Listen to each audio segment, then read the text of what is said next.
So 4:00 kick on Saturday. I did not go to the game. You did not go to the game. I did not, actually. Clinton had our seats. Our friend puts on a pretty epic St. Patrick's Day party. Okay.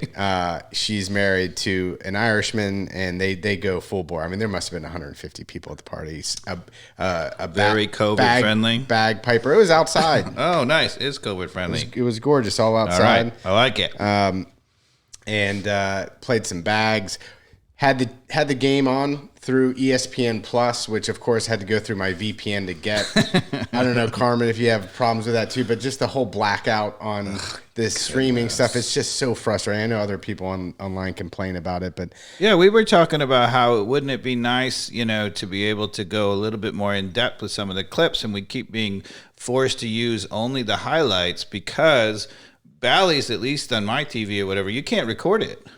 Right, it'd be nice to record it and then be able to use it, but it's only live streaming, and maybe that's a copyright thing. But I don't think us showing this on the podcast, just reviewing a clip, would be copyright infringement. No, there's like some law. You're more of an expert than I am. There's some law. If you add enough uniqueness to it, it becomes your own content. Okay, and so that's kind of been the loophole with some of the clips-based stuff. So Darren Eales wouldn't be coming for us? No, I don't think so. They might be for the logo that we use, which we actually use the actual Atlanta United logo on top of the fire. Nope. That's going to be a first-class problem if they come after us. Okay. We'll have to change it to... Darren, we're sorry. We're sorry. I think this is a good enough getaway with the logo. We can figure something out that my mother-in-law has done with the emblem here. Uncle Arthur is originally from New York, right? So he's probably got more gangster friends. We True. got to watch out for him more than Darren Eales. So anyway, I'm watching the game at the party. All right. We know how the first half went, right? Joseph starts off with a great goal. Everybody's excited. The beginning of the first half? Everybody's giddy 5 minutes in, right? And then it all falls to pot, right? All of a sudden it's 3-1 at halftime. I stopped watching the game pretty much. Yeah, I did. I'm not going to lie. I watched the whole thing. I'm at a party. I stopped analyzing. That's fair. Until I heard cheering at the end, of course, and I came back over to the TV. What's going on? What happened? Well, I'll fill you in on the second half. Great. But let's start with the first half. Yeah. So we started on the front foot, right? We did. It was a great goal. Do we want to take a peek at it on the YouTube verse? I think we should. Okay. So the ball gets slotted directly up the field, right? Yeah, it's a turnover, right? So we're pressing up high when you start the clip here. We got 5 players up front pressing on the ball. It's a bad giveaway, right? Terrible to Joseph giveaway. Martinez. What I loved about that was that Joseph was the old Joseph. Zero hesitation.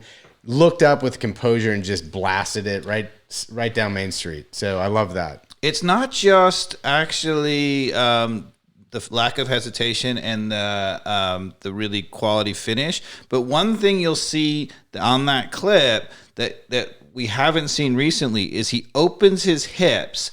The great goal scorers, one of the things, if you're out there playing, dear podcast listeners, you have a kid who's playing, you're trying to score a goal coming in on the goalkeeper. And I'm not talking about, long range shooting, but if you're walking on the goalkeeper, you've got to open your hips and you got to make sure that it's very clear that you can go either way. Sell it one way maybe and go the other way, but it has to be clear that you can go either way. And right before he does it, he opens up the hip just a little bit, and that means the goalkeeper knows he can go either side, and then he fakes him and goes the other way. Yeah. No, that's exactly right. He didn't just have his shoulders squared up with the goal, which the goalkeeper knows, a little bit better way to read that. Yep. And that's pure class. You really don't see that many, surprisingly, goal scorers in the world that do that. The classy ones do. You see it every single time they're shooting in close.